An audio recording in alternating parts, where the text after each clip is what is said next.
सृष्टिलय कारण शम्भो विमल चरित्रा नमो नमो नमो जगद्रक्षका नमो नमो जयकर शुभकर सर्वपरात्पर जगदुद्धारा नमो नमो मूषिकवाहन नमो नमो मुनिजनवन्दित नमो नमो माया राक्षस मदापहरण मन्मधारि सुत नमो नमो जय विघ्नेश्वर नमो नमो। ఇది కదా నిజమైన వినాయక చవితి అంటే. ఏదైనా ఒక అంశాన్ని కాన్సెప్ట్ గా తీసుకుంటే దాన్ని వర్కౌట్ చేస్తే అందులో ఉండే ఆనందమే వేరు. ఇప్పుడు ప్రతి ఒక్కరూ మాట్లాడుకుంటున్నారు విజయనగరంలో జరుగుతున్న వినాయక చవితి ఉత్సవాల గురించి. ఎందుకు అంటే దేశవ్యాప్తంగా వినాయకుడి విగ్రహాలు వెలుస్తున్నాయి, దేశవ్యాప్తంగా ప్రతి కమిటీ కూడా ఉత్సవాలు చేస్తోంది. కానీ వినాయకుడిని మనం ఎందుకు పూజించాలి, అసలు వినాయకుడి యొక్క ప్రాముఖ్యత ఏంటి, ఈ విషయం మనం సినిమాల్లో చూసాం, లేదంటే ఆ ఒక్కరోజు వ్రత సంకల్పమైన పుస్తకాన్ని చదివి తెలుసుకుంటాం. మరి ఈ ఫ్యూచర్ జనరేషన్కి ఎలా తెలుస్తోంది? ఏదో వెరైటీ వినాయకుడిని పెట్టారంట, చూసి వచ్చేద్దాం, ఇదేనా మనం ఇస్తున్న నాలెడ్జ్? కాదు. ఈ కాన్సెప్ట్తోనే విజయనగరంలో ఈసారి వినాయక చవితి ఉత్సవాలు జరుగుతున్నాయి. ఇప్పుడు మనం చూస్తున్నాం కదా, అసలు వినాయకుని చరిత్రలో అంటే వినాయకుడి జీవితంలో జరిగినటువంటి ముఖ్యమైన ఘట్టాలు అవి అందరికీ నేటి భవిష్యత్తుకు కూడా తెలుసుకుంటేనే వాళ్ళు కూడా వినాయకుడి పైన ఒక గౌరవం ఏర్పడుతుంది. ఏ రకంగా మనం పూజించాలి, ఎలా గౌరవించాలి అనేది నేటి ఫ్యూచర్కి తెలుస్తోంది అనే ఒక ముఖ్యమైన ఉద్దేశంతో ఇలా ఇక్కడ ఉత్సవాలు జరుగుతున్నాయి. చాలా ఇంట్రెస్టింగ్ అనిపిస్తోంది. వచ్చింది మొదలు నిజంగా ఇది ఇక్కడ మాత్రం ఒక ఆధ్యాత్మిక వాతావరణం కనిపిస్తోంది. రాగానే శ్రీకృష్ణుడు రాధాదేవిల ఫౌంటైన్ కనిపించింది. లోపలికి రాగానే వినాయకుడి ఉత్సవాలు ప్రధానంగా ఏర్పాటు చేసిన స్వామివారి మూర్తిని మనం దర్శించుకునే ముందు అసలు వినాయక స్వామివారి చరిత్ర ఏంటి ఇది తెలుసుకునే ప్రయత్నంలోనే ఇక్కడ టెక్స్ట్ కూడా వెరీ క్లియర్గా, ఈ పిల్లలు వచ్చి ఏదో చూసి వెళ్ళిపోతున్నారు కాదు, కానీ ఇలా మోకాలు వేసి వినాయక స్వామి వారి గురించి తెలుసుకునే ప్రయత్నం, ఇక్కడ ఉన్నటువంటి ఆ చరిత్రతో కూడిన బోర్డ్స్ చదువుతున్నారు. చాలా బాగా అనిపిస్తోంది. ఒకసారి కెమెరా అటువైపు చూపిస్తే చిన్న పిల్లల నుంచి పెద్దవాళ్ళ వరకు విజయనగరంలో జరుగుతున్న వినాయకుడు ఉత్సవాలు చూడటానికి తరలి వస్తున్నారంటే ఇక్కడ ఇంపార్టెన్సే కాదు, ఎంత మంచి థీమ్ ఇది, సూపర్ సక్సెస్ అయిందని అయితే మనం చెప్పుకోవచ్చు. జస్ట్ మనం లోపలికి ఎంటర్ అవగానే సో కైలాసంలో ముందు పార్వతీదేవి నలుగుతో వినాయక స్వామి వారిని ఎలా తయారు చేశారు, ఆ తర్వాత కొంత కాన్వర్జేషన్ జరుగుతూ ఉంటుంది. సో మీకు సమయం తక్కువ ఉంది కాబట్టి నేను షార్ట్ చేసి చెప్పేస్తున్నాను. ఇక్కడ మాత్రం చాలా క్లియర్గా పిల్లలందరికీ అర్థమయ్యేలాగా రాశారు.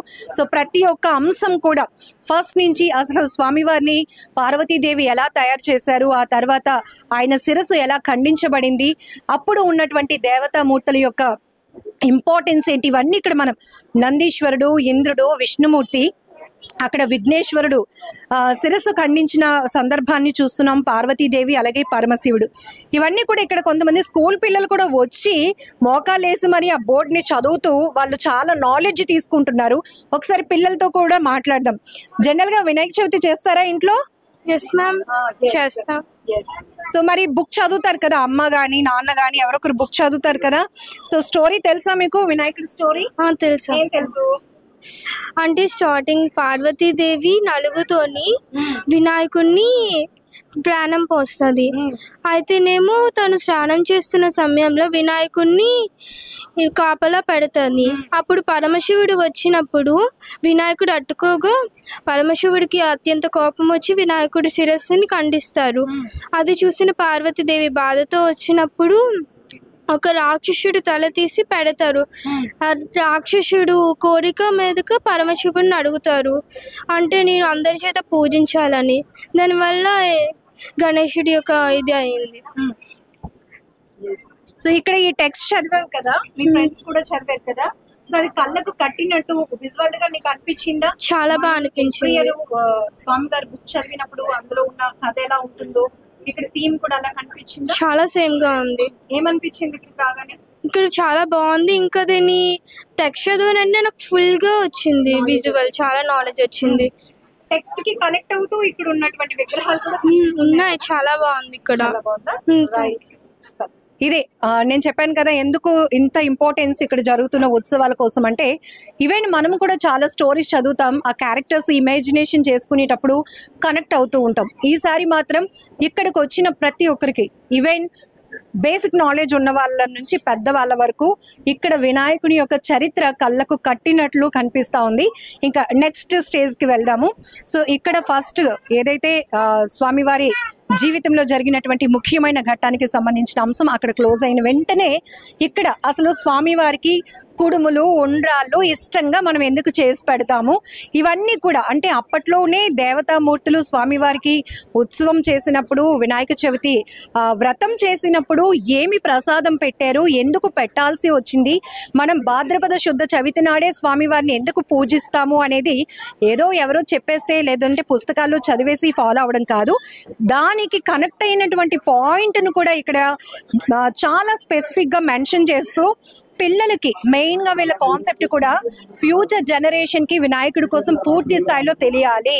అదే కాన్సెప్ట్తో ఇక్కడ ఉత్సవాలు జరిగాయి. ఇక్కడ మీరు చూడొచ్చు టెక్స్ట్ కూడా. సో పూర్తిగా అంటే టైం తక్కువగా ఉండటం వల్ల నేను మీకు షార్ట్ చేసి చెప్తున్నాను. ఎందుకు మనం భాద్రపద శుద్ధ చవితి నాడు చేస్తాము, విఘ్నేశ్వరుడికి కుడుములు ఉండ్రాళ్ళు పిండి వంటలు ఎందుకు సమర్పిస్తాము, దానివల్ల వినాయక స్వామి వారు ఎందుకు అంత హ్యాపీ అవుతారు ఆ ప్రసాదం వల్ల అని ఇక్కడ కూడా మనం ఇది సెకండ్ స్టేజ్లో చూస్తాము. సో మెయిన్గా ఇది ప్రధాన మూర్తిని పెట్టడం జరిగింది. స్వామివారు కూడా ఎంతో చాలా ఆధ్యాత్మికమైనటువంటి వాతావరణం కనపడుతోంది. ఖచ్చితంగా ఏదో క్రేజీనెస్ కోసమో లేకపోతే వైరల్ అయిపోయి ఫేమస్ అవ్వడము అనే థాట్స్ కాకుండా రకరకాల వినాయకుడిని మనం చూస్తున్నాం ప్రతిమలు.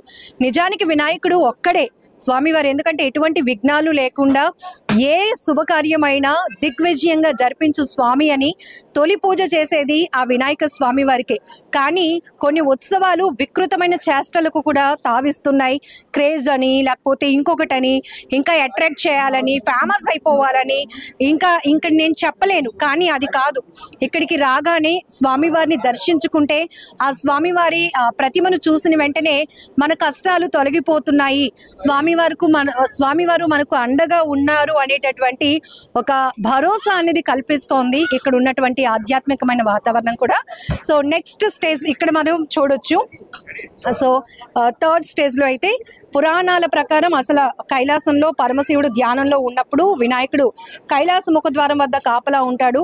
అలాంటి సిచ్యువేషన్స్ని కూడా ఇక్కడ మనకి చూడొచ్చు. పర్టికులర్గా ఆ సమయంలో శివభక్తుడైన పరశురాముడు మహాశివుని దర్శనార్థం కైలాసానికి వచ్చినప్పుడు ముఖద్వారం వద్ద ఉన్న వినాయకుడు పరమశివుని ధ్యానానికి భంగం కలగకూడదని పరశురాముడిని లోనికి ప్రవేశించకుండా అడ్డుకొనగా అప్పుడు గణేశుని గుర్తించని పరశురాముడు ఆగ్రహిస్తాడు. తన ఆయుధమైన పరశుని వినాయకుని మీదకి విసరగా ఒక దంతం విరిగిపోతుంది. చిన్నపిల్లలకి చాలా వరకు కాదు, చిన్నపిల్లలకి ఏంటి పెద్దవాళ్ళలో చాలా మందికి కూడా ఏకదంతాయ వినాయక అని మనం అంటూ ఉంటాం, కానీ ఆ సందర్భం ఏంటో కూడా మనకి తెలీదు. ఇక్కడ ఆ దంతం విరిగిపోవటానికి కారణం ఏంటి, ఏకదంతాయుడుగా వినాయక స్వామిని మనం ఎందుకు పూజిస్తాము అనేది కూడా ఇక్కడ మనకి పర్టికులర్గా తెలుస్తోంది. ఇంకా తల్లిదండ్రులను గౌరవించాలి, పూజించాలి. ఎందుకంటే దేవుడితో సమానమైనటువంటి గౌరవాన్ని మనం తల్లిదండ్రులకి ఎందుకు ఇవ్వాలి అనే కాన్సెప్ట్ ఇక్కడ పర్టికులర్గా. చిన్నపిల్లలు మాత్రం ఇక్కడ వచ్చి ఆగుతున్నారు. ఏంటి ఒక ట్రాక్ మీద వినాయకుడు చుట్టూ తిరుగుతున్నాడు అని అందరూ చూసి ఆగినాక ఇక్కడ ఏదైతే టెక్స్ట్ ఉందో అది చదివి తెలుసుకుంటున్నారనమాట. సో ఏదైతే ఉందో ముల్లోకాలని పుణ్యజలాల్లో తీర్థ స్నానాలు ఆచరించి ఎవరైతే ముందుగా కైలాసానికి చేరుతారో వారికే గణాధిపత్యం లభిస్తుందని చెప్పి వినాయకుడికి కుమారస్వామికి మధ్య ఒక పోటీ అయితే ఉంటుంది. కుమారస్వామి తన వాహనమైన నెమలితో ముల్లోకాలు చుట్టి రావటానికి బయలుదేరుతారు. కానీ వినాయకుడు ఎంత తెలివిగా ఆలోచించారు, తల్లిదండ్రులను ఎలా పూజించారు, ఆ తర్వాత ఈ పోటీలో ఆయన ఎలా నెగ్గారు అని చెప్పడానికి ఇక్కడ టెక్స్ట్ కూడా రాసుంటుంది. వినాయకుడు శివ పార్వతుల చుట్టూ ముమ్మారు నారాయణ మంత్రం చదువుతూ ప్రదక్షిణలు చేసిన తర్వాత ముల్లోకంలోని పుణ్య జలాల యందు స్నానం ఆచరించి ఫలితం పొంది ఆ తర్వాత గణపతిగా నియమితులవుతారనమాట. సో శివ పార్వతులు తల్లిదండ్రుల చుట్టూ ఆయన తిరగటం అనేది ముల్లోక ప్రదక్షిణ చేసినంత పుణ్యఫలం సంపాదిస్తారు. కాబట్టి ఇక్కడ వినాయకుడి నుంచి మనం ఇంకొక మంచి విషయం, మన తల్లిదండ్రులను మనం ఎలా గౌరవించాలి, ఎలా పూజించాలి, వాళ్ళ బ్లెస్సింగ్స్ మన లైఫ్కి ఎంత ఇంపార్టెంట్ అనే విషయం కూడా ఇక్కడ చాలా పర్టికులర్గా తెలుసుకోవచ్చు, అది కూడా మన వినాయకుడిని ఇన్స్పిరేషన్గా తీసుకొని. ఇంకా లాస్ట్ అంటే ఇక్కడ ఉన్న అంటే ఆయన చరిత్ర చాలా పెద్దది, చాలా గొప్పది అయినప్పటికీ కూడా షార్ట్ కట్లోనే ఇక్కడికి స్టెప్ ఇన్ అయిన వెంటనే స్వామివారి గురించి పూర్తి స్థాయిలో తెలియజెప్పాలనే ఉద్దేశంతో ఇక్కడ కొంత మాత్రం ఏర్పాటు చేశారు ఈ థీమ్ ని. సో ఇక్కడ వేదవ్యాసుడు విఘ్నేశ్వరుడు మధ్య జరిగేటటువంటి ఒక కాన్వర్జేషన్ కూడా ఏం జరుగుతుంది అనేది రాయడం జరిగింది. సో గణేశుడు మహాభారతాన్ని రాశారు అని చెప్తారు, అది అతనికి వ్యాస మహర్షి అంటే వేదవ్యాసుడు ద్వారా చెప్పబడింది అనమాట. వ్యాసుడు పురాణ పారాయణం చేస్తున్నప్పుడు ఆగకూడదని, గణేశుడు రాసేటప్పుడు ఆగకూడదని, గణేశుడు కేవలం రాయటమే కాదు దానిలో ప్రతి శ్లోకాన్ని కూడా అర్థం చేసుకోవాలన్న ఒక షరతుతో అది జరిగిందని, ఇతిహాసాన్ని పూర్తి చేయడానికి 3 సంవత్సరాలు నిరంతరాయంగా మాట్లాడటం మరియు రాయటం జరిగిందని పురాణాలు ఏవైతే ప్రముఖ పురాణాలు చెప్తున్నాయో ఆ పురాణం యొక్క అంశాన్ని కూడా ఇక్కడ వివరిస్తూ ఇక్కడ వేదవ్యాసుని యొక్క విగ్రహాన్ని, విఘ్నేశ్వరుని యొక్క విగ్రహాన్ని కూడా ఏర్పాటు చేయడం జరిగింది. చిన్నపిల్లలు చూడండి చక్కగా వచ్చి ఇక్కడ అంటే దండం పెట్టుకుంటున్నారు. ఎందుకు పెట్టుకుంటున్నారు అంటే అదేదో జేజీ బొమ్మ అంటే దేవుడు బొమ్మ, మేము దండం పెట్టుకుంటే మాకు మంచి జరుగుతుందని. కానీ కొన్ని వినాయక ఉత్సవాల దగ్గరికి వెళ్ళినప్పుడు మనం ఏదైతే స్క్రీన్స్ పైన కనపడుతున్న హీరోల బొమ్మలు కనిపించినప్పుడు హీరోలే కదా అన్నట్టు వాళ్ళు ఉంటారు. కనీసం అది దేవుడి బొమ్మ, మనం 2 చేతులు జోడించి దండం పెట్టాలి అనే విషయాన్ని కూడా కొంతమందికి తెలియట్లేదు. కానీ ఇక్కడికి వచ్చిన చిన్నపిల్లలు, పెద్దలు అందరూ కూడా వాళ్ళ పిల్లలకి ఒక నాలెడ్జ్ ఇవ్వడానికి అయితే ట్రై చేస్తున్నారు. ఆర్గనైజర్స్తో మాట్లాడదాం, అసలు ఇంత మంచి గొప్ప ఆలోచన చేసినందుకు అసలు ఎందుకు వాళ్ళకి ఆలోచన వచ్చింది, ఈ సెట్ అంతటికీ కూడా ఎంత ఖర్చు చేశారు, ఇక్కడ ఉత్సవాలు ఎన్ని రోజు జరుగుతాయి, ఇవన్నీ కూడా కమిటీ వాళ్ళని అడిగి తెలుసుకుందాం. కొత్త అగ్రహారం ఉత్సవ కమిటీ విజయనగరంలో నిర్వహిస్తున్న వినాయకుని ఉత్సవాలు దేశవ్యాప్తంగానే ప్రతి ఒక్కరిని అట్రాక్ట్ చేస్తున్నాయి, ఆకర్షిస్తున్నాయి అని చెప్పొచ్చు. పెద్ద చర్చ కూడా నడుస్తోంది, అబ్బా వీళ్ళకి ఇంత మంచి ఆలోచన వచ్చింది, ప్రతి ఒక్కరి కోసం ఆలోచించి వీళ్ళు ఉత్సవాలు చేస్తున్నారని. సో ఇంత మంచి ఆలోచన చేసిన ఉత్సవ కమిటీ వాళ్ళతో మాట్లాడదాం. దీనికోసం ఎంత ఖర్చు అయింది, ఎన్ని రోజులు ఇక్కడ ఉత్సవాలు జరగబోతున్నాయి, భక్తులు కూడా చాలా మంది వస్తున్నారు, ఈ రెస్పాన్స్ చూస్తే మీకు చాలా హ్యాపీ అనిపిస్తున్నట్టుంది. ఏంటంటే అసలు ఈ కాన్సెప్ట్ ఎందుకు తీసుకున్నారు? యాక్చువల్గా ఏంటంటే చిన్నపిల్లలకు కూడా అసలు వినాయక చవితి, వినాయకుడి గురించి తెలియాలి పూర్తిగా. ఏదో వినాయక చవితి అంటే ఏదో విగ్రహం పెట్టడం కాదు, పూర్తి స్టోరీ పిల్లలకు కూడా అందరికీ తెలియాలి, ఇప్పుడున్న జనరేషన్కి తెలియాలని మెయిన్ ఉద్దేశంతో వినాయకుడి చరిత్రలో కొన్ని మెయిన్ ఘట్టాలు అనుకున్నాం అనమాట పెడదాం అని చెప్పేసి. సో దాని ప్రకారం ప్లాన్ చేసుకున్నాం. సో చాలా బడ్జెట్ అయితే అయ్యింది, అవుట్ ఆఫ్ బడ్జెట్ వెళ్ళినా కూడా మేము అవన్నీ ఆలోచించకుండా ముందు అందరికీ తెలియాలి, ఆ దేవుడే చూసుకుంటాడు మిగతా విషయాలు అని చెప్పి మేము ధైర్యం చేసి దిగాం అనమాట. ఇది ఆల్మోస్ట్ ఒక 2 జనరేషన్స్ నుంచి మేము వినాయకుని పెడుతూనే వస్తున్నాము. మా సీనియర్స్ పెట్టారు, ఆ తర్వాత వాళ్ళని కంటిన్యూ అవుతూ మేము ఒక 15 ఇయర్స్, ఇది 15th ఇయర్ మాకు. సో సక్సెస్ఫుల్గా ఈసారి కూడా చాలా వేరే ప్లేసెస్ నుంచి చాలామంది విజిట్ చేసి సక్సెస్ చేస్తున్నారు, ఇది కూడా విజయవంతం చేస్తున్నారు. చాలా హ్యాపీగా ఉంది మాకు. రెస్పాన్స్ అయితే ఇన్స్టాగ్రామ్, సోషల్ మీడియాలో చాలా వైరల్ అయింది. చాలా అంటే చాలా హ్యాపీగా ఉందండి మాకు. మీరు ఈ కాన్సెప్ట్ అనుకున్నప్పుడు ఫస్ట్ ఏ ఆర్టిస్ట్ ని మీరు అప్రోచ్ అయ్యారు, ఎన్ని డేస్ పట్టింది, ఎన్ని విగ్రహాలు మొత్తం ఇక్కడ ఉన్నాయి? ఆల్మోస్ట్ ఒక 45 days నుంచి వర్క్ చేశారు దీని మీద. సతీష్ అనే ఒక సెట్ అతనే మొత్తం అంతా ఇంటీరియర్ ఆయనే చూసుకున్నారు. అండ్ బయట లైటింగ్స్ కానీ బయట అవుట్ డెకరేషన్ అంతా కూడా శ్రీను అనే లైటింగ్స్ అతను చూసుకున్నారు. మొత్తం ఒక 45 days వర్క్ చేశారు దీని మీద టోటల్గా. సో మేము ప్లాన్ చేసుకున్న ఆల్మోస్ట్ ఒక 2 months ముందే మేము అనుకున్నాం ఇలా పెడదామని. 2.5 months ముందు ఇమీడియట్గా మా బ్యాచ్ అంతా కలిసి కొత్త ఉత్సవం కమిటీ ఎవరైతే ఉన్నారో సీనియర్స్తో కూడా మాట్లాడడం జరిగింది. అందరం కలిసి అనుకొని ఇంకా ప్లాన్ ఎగ్జిబిట్ చేసాం. జనరల్ గా ఉత్సవాలు నిర్వహించేది కమిటీ వాళ్ళు అయినా కూడా వచ్చే భక్తుల నుంచి వచ్చే రెస్పాన్స్ చాలా ఇంపార్టెంట్. దాన్ని మీరు ఫోకస్ చేశారు. ఎందుకంటే ఏదో వస్తున్నారు వినాయకుడి విగ్రహాన్ని చూసి వెళ్ళిపోతున్నారు అని కాకుండా చూడాలి, వచ్చి ఆగాలి, చాలా విషయాలు తెలుసుకోవాలి. ఇది చాలా మంచి కాన్సెప్ట్ యాక్చువల్లీ. సో మొత్తం ఎంత మీరు వర్కౌట్ చేయడానికి బడ్జెట్ అయితే ఎక్కువైందండి, చాలా ఎక్కువైంది. మా ఫ్రెండ్ చెప్పినట్టు ఓవర్ బడ్జెట్ అయినప్పటికీ కూడా మేము ముందుకు వచ్చాము. ఎందుకంటే మెయిన్ మేము అనుకున్నది పిల్లలు, ఈ జనరేషన్ పిల్లలు కథల గురించి వింటారు, అలాగే చదువుతారు, కానీ విజువల్లీ చూస్తేనే వాళ్ళకి ఇంకా బాగా అర్థమవుతుందన్న మెయిన్ ఉద్దేశంతో మేము ఈ కాన్సెప్ట్ ముందుకు తీసుకొచ్చామండి. సో అందరూ కూడా పిల్లలు వస్తున్న పిల్లలు మీరు కూడా చూస్తారు, అందరూ ఎగ్జైట్మెంట్తో చూస్తున్నారు, దాని గురించి చదువుతున్నారు. పేరెంట్స్ కూడా వాళ్ళ పిల్లల్ని తీసుకొచ్చి ప్రతిదీ ఎక్స్ప్లెయిన్ చేస్తున్నారు, ఇది చెప్పాను కదా ఇదే కదా, ఇది చెప్పాను కదా ఇదే కదా. సో మెయిన్ మేము అనుకున్న పర్పస్ అయితే అది మెయిన్.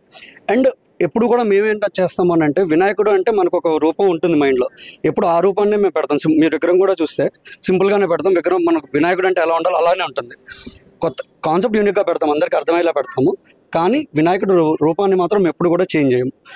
ఇది మాకు యూనిక్గా మేము స్టార్ట్ చేసి 15 years అయినప్పటికీ కూడా యూనిక్గా పెట్టడం స్టార్ట్ చేసి ఇది 3rd year యాక్చువల్లీ. దీనికి ముందు పంచభూతాలు అనే కాన్సెప్ట్తో మన పంచభూతాలను రిప్రజెంట్ చేస్తూ 5 గణపతుల్ని చూపించాము. ఆ ముందు ఇయర్ మన భారతదేశంలోనే ఫేమస్ అయిన వినాయకుడు టెంపుల్స్ మనకున్న కాణిపాకం అవనివ్వండి, పూణేలో దగ్ధుసేత్ హల్వాయి గణపతి అవనివ్వండి, వీటిని రిప్రజెంట్ చేస్తూ 3 గణపతులతో పెట్టాం.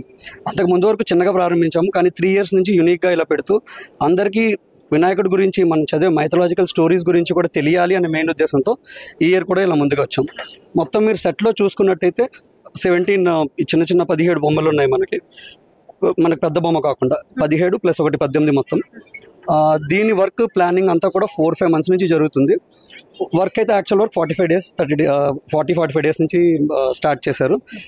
ఎంతోమంది వర్కర్స్ ఇలా కృషి చేస్తే అవుట్పుట్ ఫైనల్గా ఇలా తగ్గలిగింది. స్వామివారి హిస్టరీ చాలా ఉంది, బట్ కొంచెంలో ఎక్కువ చెప్పాలి. సో ఈ కాన్సెప్ట్ ముందు ఎవరిని అప్రోచ్ అయ్యారు? ఎవరైనా పురోహితుల్ని కానీ, ఎవరైనా టెంపుల్లో ఉన్నటువంటి పంతులు కానీ ఎవరైనా అప్రోచ్ అయ్యి మేము ఇలా అనుకుంటున్నాం, ఈ కాన్సెప్ట్ని మేము ఎట్లా తీసుకురావాలి అని ఏమైనా తీసుకున్నారా సజెషన్స్? చాలా జాగ్రత్త పడ్డాం. ముందు కాన్సెప్ట్ ఎంచుకున్నప్పుడే చాలా జాగ్రత్త పడ్డాం. ఎందుకంటే ప్రతి స్టోరీకి చాలా వెర్షన్స్ ఉంటాయి. ఒకరు ఒక వెర్షన్ చెప్తే ఇంకొక వెర్షన్ చెప్తారు. సో మేము అనాలిసిస్ చేసినప్పుడే, రీసెర్చ్ చేసినప్పుడే ఏది మేజర్గా ఉన్నాయి, ఎక్కువ ఇతిహాసాల్లో లేకపోతే ఎక్కువ డాక్యుమెంటరీస్లో కానీ ఆర్టికల్స్లో కానీ ఏది ఎక్కువగా మనకి ప్రాచుర్యంలో ఉన్నది ఆ కాన్సెప్ట్ని తీసుకొని రిప్రజెంట్ చేద్దాం అనుకున్నాం. మీరు చెప్పినట్టే మేము చాలామంది కోవిళ్ళకి వెళ్ళాము, వినాయకుడి కోవిలకి వెళ్ళి పౌరోహితుల్ని కలిసాము, పెద్దల్ని కలిసాము. అందరూ వాళ్ళ ఉద్దేశాలు, వాళ్ళ ఇన్పుట్స్ కూడా తీసుకొని వాటన్నిటిని కూడా మేము తీసుకొని ఈ కాన్సెప్ట్ని రెడీ చేసాం. ఈవెన్ సినిమాల్లో కూడా స్వామివారికి సంబంధించిన వినాయకుడి చరిత్ర సినిమాల్లో కూడా చిన్న చిన్న వేరియేషన్స్ మనకు కనిపిస్తాయి. బట్ మీరు ఇక్కడ పర్టికులర్గా టెక్స్ట్ కూడా ప్రూఫ్గా పెట్టినప్పుడు ఎలాంటి విమర్శలు అసలు లేకుండా మీకున్న నాలెడ్జ్ ఏంటి అని ఎవరైనా క్వశ్చన్ చేసినా మీరు రెడీగా ఉండాలి. కాబట్టి అంత కేర్ తీసుకోవాల్సి వచ్చింది. అండ్ ప్రతి క్యారెక్టర్ని కూడా ఇప్పుడు స్టోరీ పెట్టడమే కాకుండా మీరు చూసినట్టయితే ప్రతి విగ్రహం ద్వారా క్యారెక్టర్ ఏంటి అనేది కూడా పెట్టాం. సో దట్ మళ్ళీ మమ్మల్ని వాళ్ళు ఇది క్యారెక్టర్ ఇది ఎవరు అని అడగకుండా ఉండడానికి పిల్లలకు కూడా ఈజీగా అది అర్థమయ్యేలాగా, ఓకే ఇక్కడ ఇంద్రుడు ఉన్నాడు, ఇక్కడ బ్రహ్మ ఉన్నారు, ఈ స్టోరీలో బ్రహ్మ ఉన్నారు, అది తెలిసేలా తీసుకున్నాం. అండ్ మమ్మల్ని మీరు అన్నట్టే ఎవరైనా క్వశ్చన్ చేసినా మా దగ్గర ఆన్సర్ ఉండేలాగే డిఫరెంట్ వెర్షన్స్ అన్ని మేము కూడా తెలుసుకున్నాం. ఏది ప్రాచుర్యంలో ఎక్కువగా ఉంది అది కాక ఇప్పుడు ఫర్ ఎగ్జాంపుల్ ఏకతంత్రుడిగా తీసుకుంటే మీరు 3-4 వెర్షన్స్ ఉన్నాయి. అలాగే ప్రతి కథకి 3-4 వెర్షన్స్ ఉన్నాయి. అన్నీ కూడా మేము తెలుసుకున్నాము. సో ఎవరైనా క్వశ్చన్ చేసినా కూడా ఏది కరెక్ట్ ఏది కరెక్ట్ కాదు అని కరెక్ట్ ఇన్కరెక్ట్ అని ఇక్కడ లేదు. ఏది ఎక్కువ ప్రాచుర్యంలో ఉంది, ఏది ఎక్కువ మనకి డాక్యుమెంట్స్లో ప్రూఫ్స్ ఉన్నాయి అనేది మెయిన్ ఇంపార్టెంట్. సో దాని ఆధారంగానే అంతా కూడా రెడీ చేసుకున్నాం. ఎన్ని రోజులు ఇక్కడ ఉత్సవాలు జరుగుతాయి? ఇది 10 రోజుల ఉత్సవాలు అండి. ఇది నవరాత్రులు. సో 9 చేస్తున్నాం, 9 nights చేసి 10th day నిమజ్జనం కూడా భారీ ఎత్తున ప్రతి ఇయర్ కూడా చేస్తాము. ఇయర్ కూడా అలాగని చుట్టుపక్కల మనకు ఊర్లో ఉన్న కళాకారులు రకరకాల కళలు ఉన్నాయి. పులివేషాలు, విజయనగరంలో ఫేమస్ అయినటువంటి పులివేషాలని, బిందులు డాన్స్ అని ఇలా రకరకాల కళలు ఉన్నాయి. వాళ్ళకి కూడా మేము ప్రోత్సహించి వాళ్ళని కూడా ప్రతిసారి నిమజ్జనంలో వాళ్ళని కూడా యాడ్ చేసుకుంటూ వెళ్తుంటాం. ఎందుకంటే ఒక ఈవెంట్ అనేది దేవుడి కార్యం అయినప్పటికీ కూడా ఒక 10 మంది దీనివల్ల బతకాలి అనేది మేము ఆలోచిస్తూ ఉంటాం.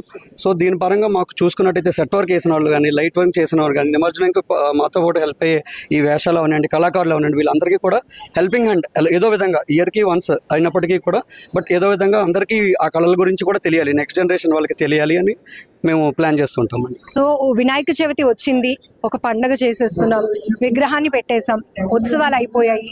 ఇది కాదు, దానికి ఒక పర్పస్ ఉండాలి. ఆ పర్పస్ లో ప్రతి ఒక్కరూ చాలా విషయాలు స్వామివారి గురించి తెలుసుకోవాలి.